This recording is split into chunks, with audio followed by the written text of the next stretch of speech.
Okay, JJ. Gagawin natin ang tama. Wow! Nyada!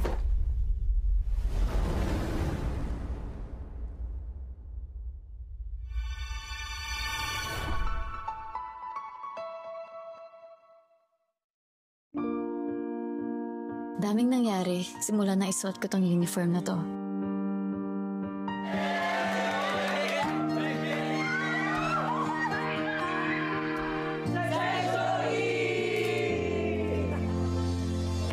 Kung titingnan, parang walang nagbago sa amin.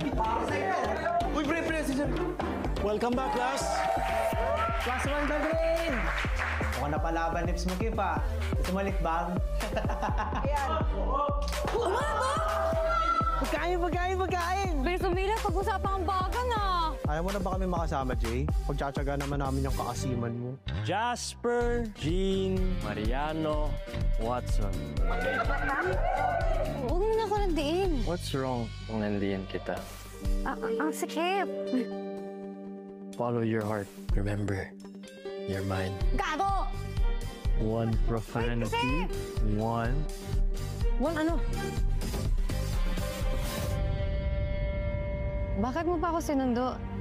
Nagbabike naman ako. Siyempre, fiancé duties. Alam ko naguguluhan ka sa feelings mo.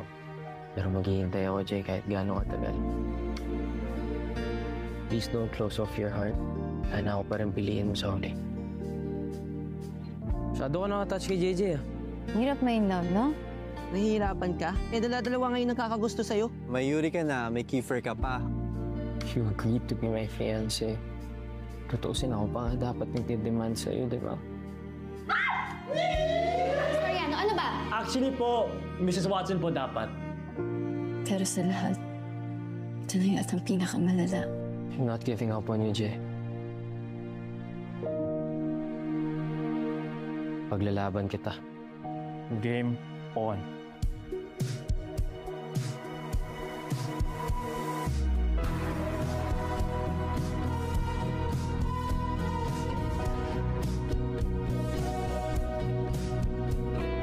Hanggang kailan niyo ba balak lukuhin si Jay, ha? Wow!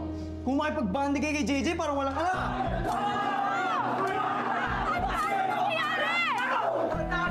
Ano nangyayari? Bakit kayo nagkakagulo?